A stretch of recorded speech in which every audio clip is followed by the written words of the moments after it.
The research ship Starseeker drifted silently through the debris field that once was Earth's outer solar system. Its smooth pearl-white hull reflected the distant sunlight as it moved between ancient satellites and space junk. Inside the ship's main research lab, Dr. Blue stood perfectly still, his four eyes fixed on the sensor readings before him. "This can't be right," he whispered, his blue-tinted skin growing slightly pale. "Run the scan again." The ship's computer beeped softly as it repeated the energy scan of the Kuiper Belt region. Dr. Blue's assistant, Green, moved closer to look at the results. Her antenna twitched with curiosity. "Doctor, this is the fifth scan. The readings are the same every time," Green said, her voice calm but excited. "There's definitely an energy signature out there, and it matches old human technology patterns." Dr. Blue pressed his hands against the smooth surface of the research console. As the leading expert on extinct civilizations in the Galactic Council, he had studied human artifacts for over 50 years. But this was different. This was active technology, not just ruins. "Inform the Council immediately," he ordered, his voice trembling slightly, "and set a course for those coordinates." As Green sent the message, Dr. Blue walked to the ship's observation deck. Through the large window, he could see the distant spot where Earth once existed. Now it was just a scatter of rocks and dust, all that remained after the great calamity 1,000 years ago, or so everyone had believed. The Starseeker changed course, its engines humming quietly as it moved deeper into the Kuiper Belt. Hours passed as they navigated through fields of ice and rock. The energy signature grew stronger. "Doctor," Green's voice came through the ship's communication system. "We're picking up something huge on our scanners. But it's like it's hiding behind something." Dr. Blue rushed back to the lab. The main screen showed a massive distortion in space, like looking through rippling water. He had seen something similar before in ancient human records about their experimental cloaking technology. "Send out the reveal pulse," he commanded. The Starseeker released a special energy wave designed to detect hidden objects. As the pulse spread out, the rippling area of space began to change. The sight made everyone on the bridge gasp.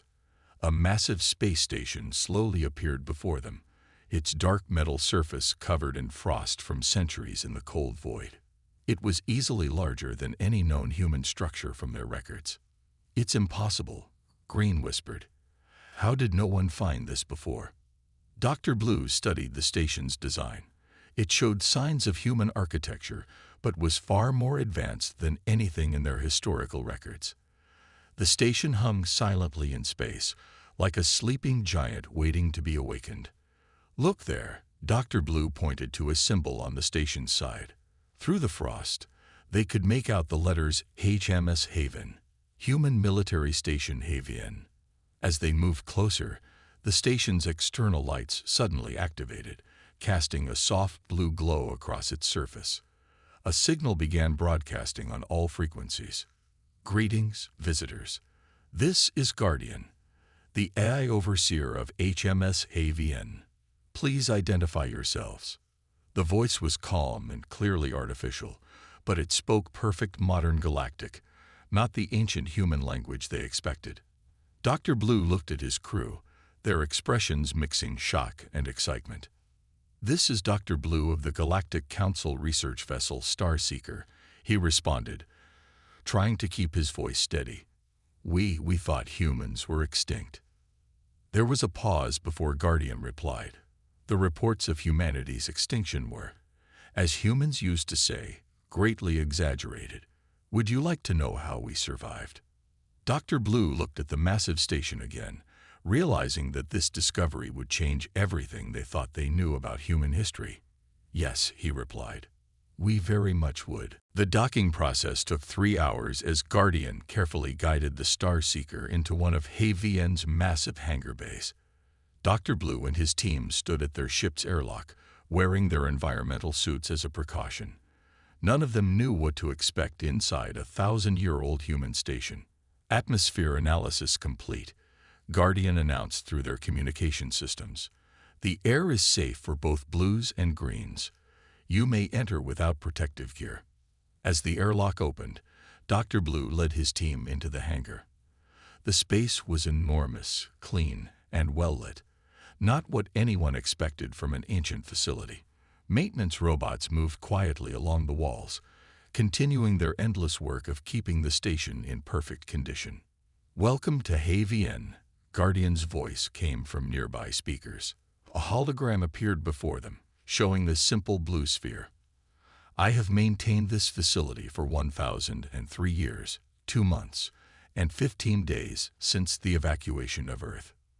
"How many humans are here?" Green asked, her scientific curiosity overtaking her usual quiet nature. A hologram shifted, showing a 3-dimensional map of the station. HFY currently houses 50,000 humans in cryogenic sleep. They represent a carefully selected cross-section of human civilization. Scientists, engineers, doctors, teachers, artists, and more. Dr. Blue's 4 eyes widened. 50,000. That's enough for a viable population. He paused, thinking carefully. "Guardian, why are you revealing this to us now? Why not earlier or later?" The hologram changed to show various graphs and charts. "I was programmed to wait until specific conditions were met in galactic society.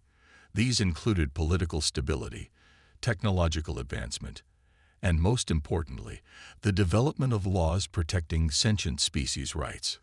Guardian led them through pristine corridors to a massive chamber.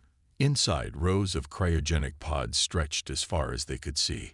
Each pod had a small window, showing the sleeping face of a human inside. "This is Pod Chamber 1, Guardian explained. "Would you like to meet some of them?" Before Dr. Blue could answer, alarms began blaring throughout the station. Guardian's hologram turned red. "Warning. Unauthorized ship approaching. Military configuration detected." Dr. Blue rushed to a nearby window. A large warship painted in deep red was moving toward the station. "It's a Red Empire vessel," he said grimly. "They must have detected our transmission to the Council." "The Reds were always quick to react," Guardian commented. "Initiating emergency revival sequence for Defense Team Alpha." In Pod Chamber 1, 5 cryogenic pods hissed open. Warm mist poured out as the sleeping humans inside began to wake. The first to open his eyes was a tall man with gray hair and a strong build. "Captain Jack Smith," Guardian announced. "Welcome back to the land of the living. I apologize for the rushed revival, but we have a situation." The man sat up slowly, his movements careful but precise despite his long sleep. He looked at Dr. Blue and his team without surprise, then at the display showing the approaching warship. "1,000 years, Smith said, his voice rough from disuse. "And we wake up to find someone pointing guns at us. Some things never change." He turned to Dr. Blue. "I assume you're from the Galactic Council." Dr. Blue nodded, impressed by the humans' quick adaptation to the situation. "The Reds don't know you're here. They probably think we discovered some dangerous ancient technology." Smith stood up, stretching his muscles. "Well, they're not entirely wrong." He looked at his fellow humans, who were also waking up. "Guardian, what's the status of our defense systems?" "All systems operational, Captain.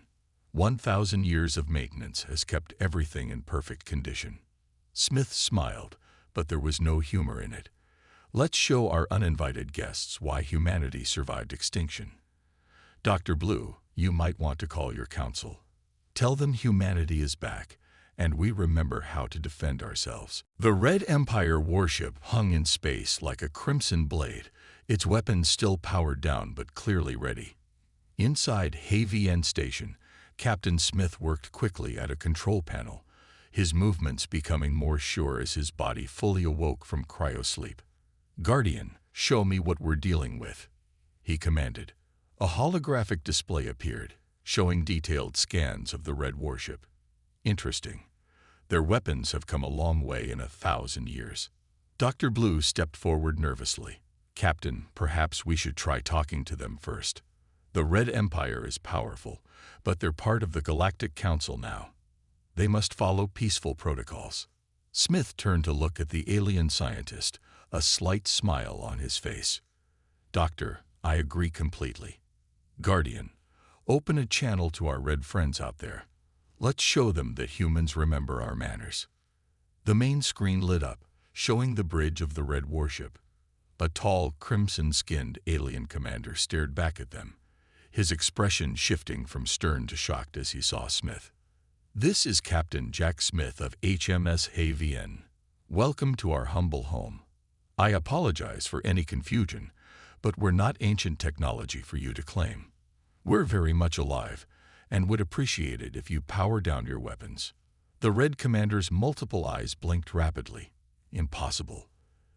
The humans died out a millennium ago. This must be some trick. No trick, Smith replied calmly. Just good planning and better technology. Now, would you like to discuss this civilized, or should I demonstrate that our defense systems work as well today as they did 1,000 years ago? As if to emphasize his point, panels across Havian's surface slid open, revealing weapon systems that made the Red warship's arsenal look primitive in comparison. The Red Commander's skin paled to a lighter shade of crimson. I must consult with my superiors, the commander said, closing the transmission. Smith turned to his newly awakened team. Tom, get to the engine room.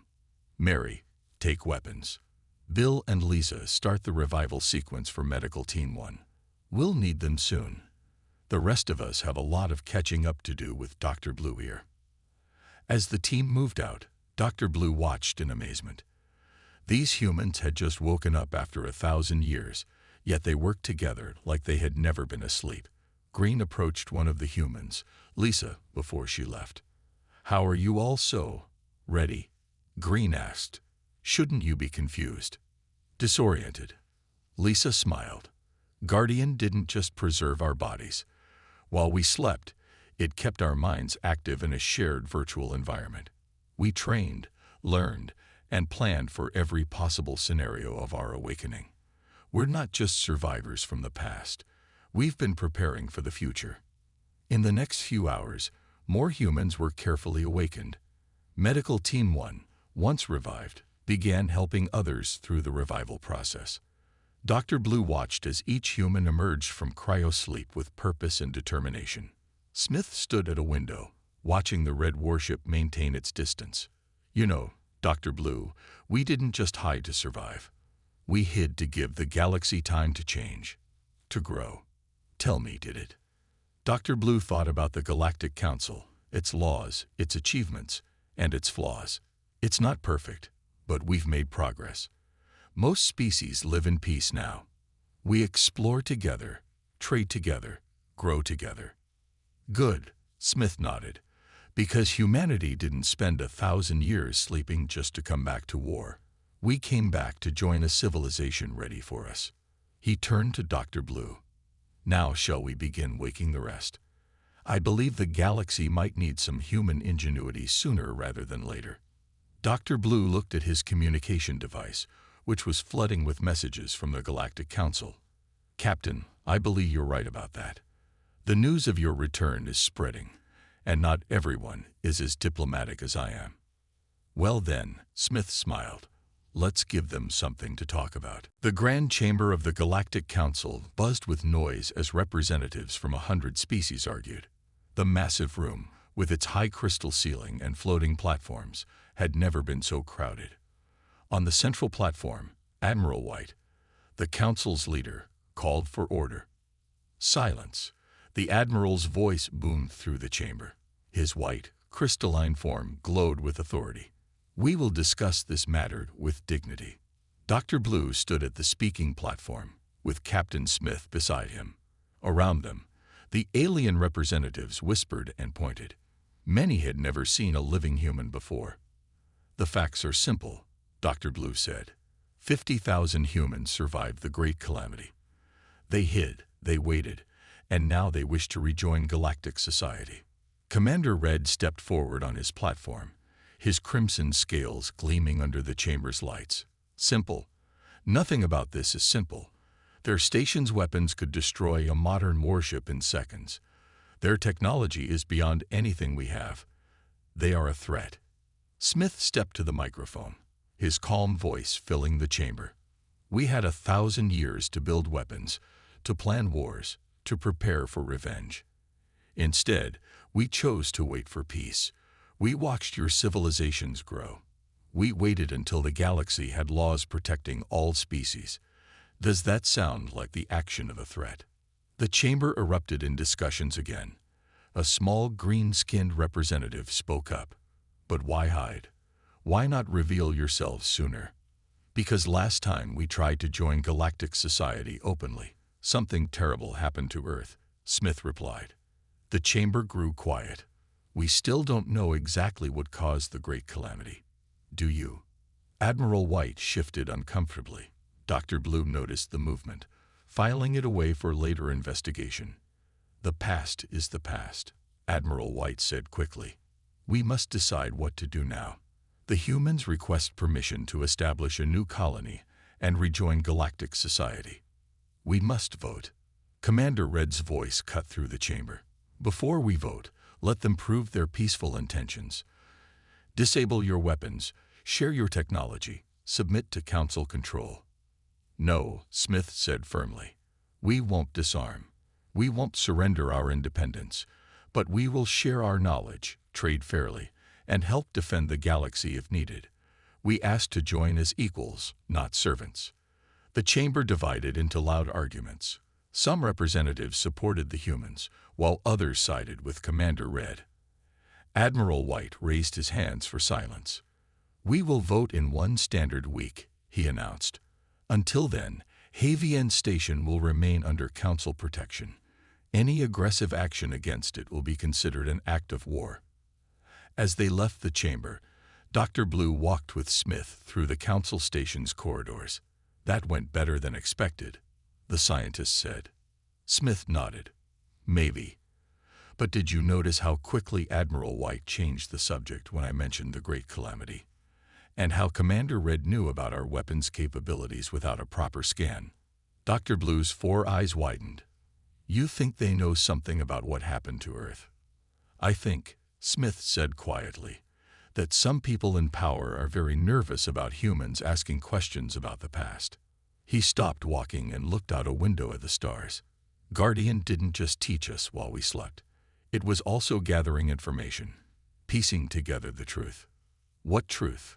The truth about why Earth had to be destroyed. Smith's face hardened.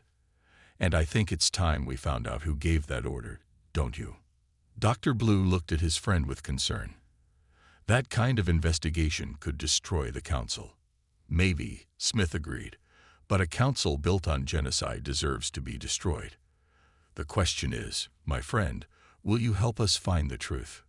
Dr. Blue thought about everything he believed in, everything he had learned about humans. Yes, he said finally. Whatever the truth is, it needs to come out. Behind them, Admiral White watched from the shadows, his crystalline form dimming with worry. Deep in the Council archives, Dr. Blue and Captain Smith worked through the night. The archive room was vast and dark, filled with glowing data crystals containing billions of historical records. Guardian had connected remotely to help them search through the ancient files. Look at this, Dr. Blue said, his blue skin glowing faintly in the crystal light. Military reports from the time of the Great Calamity. They're sealed under the highest security level. Smith placed a small device next to the crystal. Good thing Guardian gave us these decryption tools.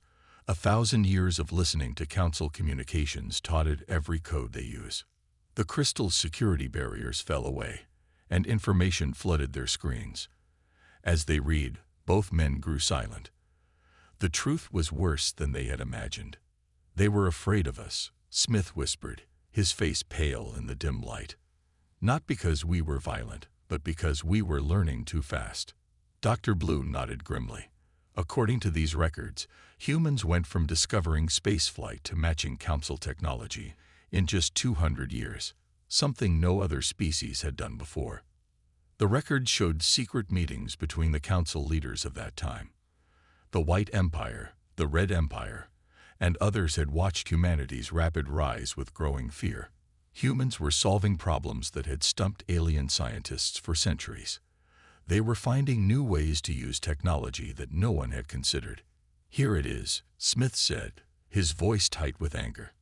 "Operation Safety Net, signed by Admiral White's grandfather and Commander Red's ancestor." He read from the screen. "The human problem must be solved before they surpass us all." Guardian's voice came through their communicators. "I have found corresponding data in the military archives. They used a focused energy beam to destabilize Earth's core. It looked like a natural disaster.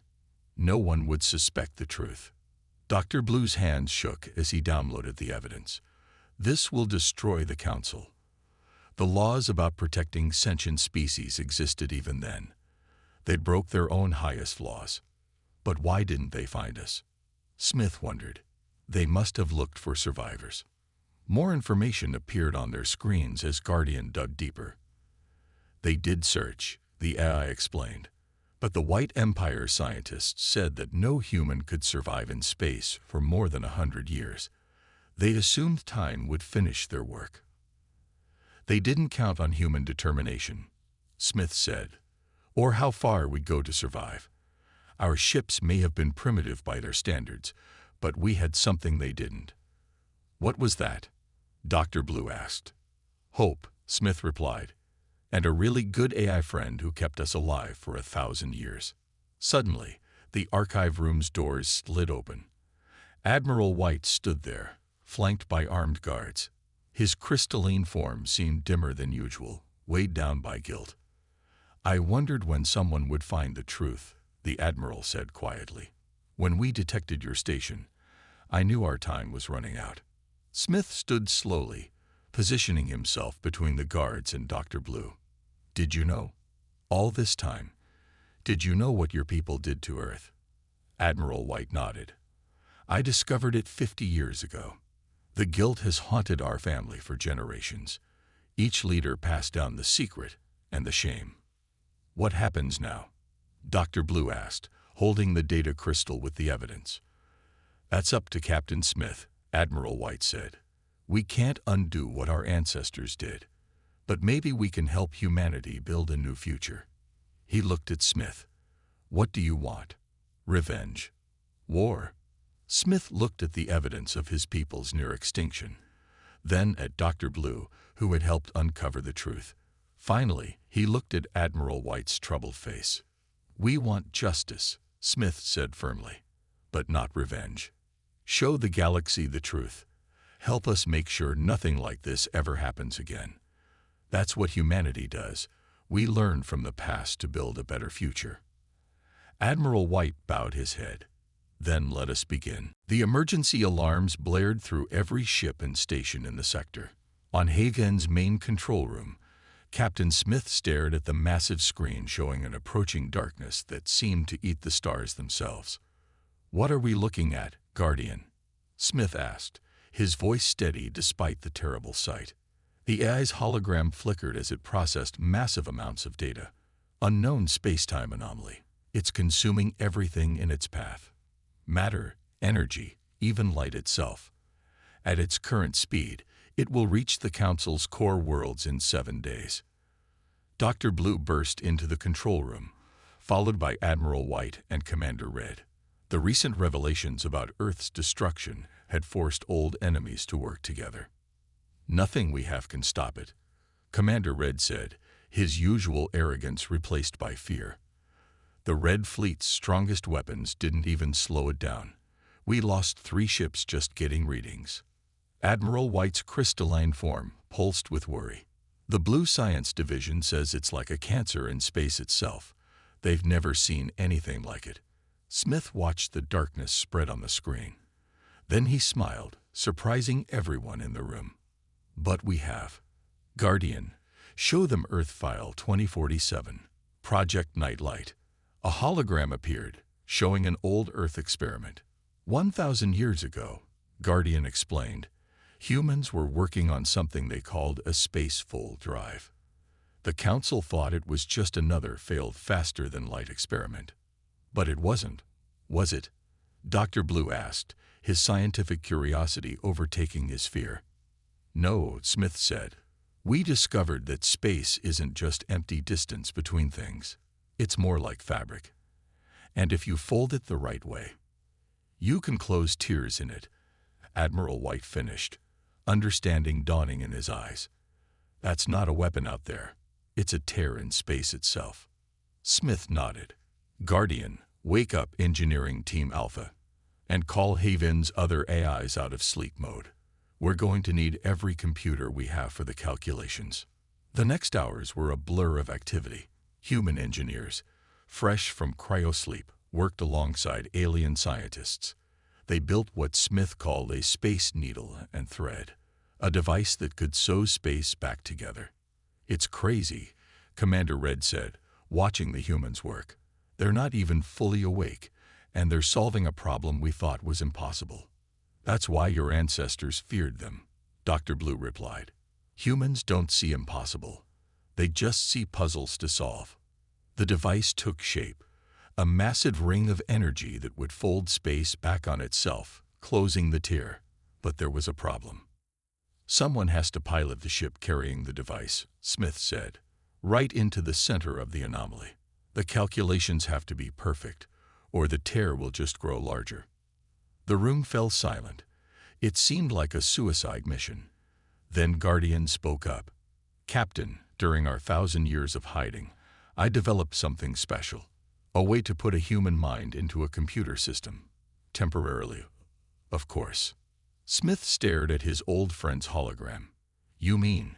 Yes, I can put your consciousness into my systems. We can pilot the ship together. A human's intuition and an AI's precision. The perfect combination. Admiral White stepped forward. The Council will provide everything you need. Just tell us how to help. As the final preparations began, Dr. Blue watched the humans and aliens working together, their old fears forgotten in the face of a common threat. You know, he said to Smith, who was preparing for the consciousness transfer, 1,000 years ago, the Council feared humans would change everything. Looks like they were right. Smith smiled. Change isn't always bad, my friend. Sometimes it's exactly what the galaxy needs. He looked at the approaching darkness on the screen. Now, let's go save everyone. The small ship carrying Smith's consciousness and Guardian's core systems flew toward the darkness. Behind it, the combined fleets of every Council race formed a protective barrier, ready to defend against any unexpected threats. Inside Haven's control room, Dr. Blue watched the main screen nervously. Smith's empty body lay in a medical pod nearby. His mind now merged with Guardian's systems in the ship ahead. How does it feel, old friend? Dr. Blue asked through the communication link. Smith's voice came back, somehow both human and digital at the same time. Strange but amazing. I can think at Guardian's speed now. I can see everything around us in perfect detail. No wonder you kept this trick secret for 1,000 years, Guardian. Some technologies are best revealed at the right moment, Guardian replied, its voice now carrying hints of Smith's personality. The ship approached the edge of the dark anomaly. The spacefold device, a massive ring of energy around the ship, began to power up. Its light stood out sharply against the consuming darkness ahead. All calculations are complete, Smith/Guardian announced. Beginning spacefold sequence in 3, 2, 1. The ring flared with impossible brightness. For a moment, space itself seemed to bend and twist. The darkness stopped spreading, then began to shrink as the edges of space-time pulled themselves back together. It's working. Commander Red shouted, watching from his ship. The tear is closing. But something was wrong. The ship carrying Smith and Guardian wasn't pulling back.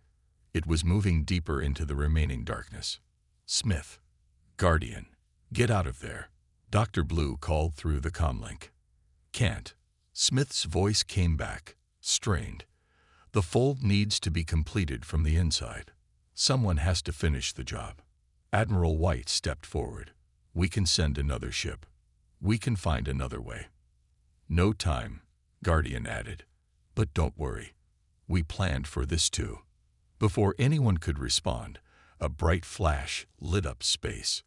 The darkness vanished completely, taking the ship with it. For a moment, everything was completely still. Then a new light appeared. A small escape pod emerged from where the anomaly had been. Inside, preserved in a special data crystal, were the combined consciousness patterns of both Smith and Guardian. 3 months later, on a new planet that humans named Haven Prime, Smith stood on a hilltop watching the sunset. His consciousness had been successfully returned to his body, though he kept a small neural link to Guardian. The AI had proven that humans could merge with machines without losing their humanity, another gift from their 1,000 years of preparation. Dr. Blue walked up beside him. Below them, a new city was taking shape. Humans worked alongside aliens, building homes that combined the best of both their technologies. Children from a dozen species played together in the parks. The council voted yesterday, Dr. Blue said. The truth about Earth's destruction will be taught in every school. The laws protecting species rights have been made even stronger. And he paused dramatically. They want you to lead the new defense force. Smith raised an eyebrow. They want the leader of the species they once tried to destroy to protect them. They want the man who chose saving the galaxy over revenge. Dr. Blue corrected. The leader who showed them that fear of change was their greatest weakness. Smith watched as more ships landed, bringing new settlers, both human and alien.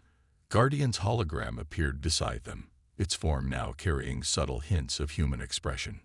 1,000 years ago, humanity went to sleep to survive, Guardian said.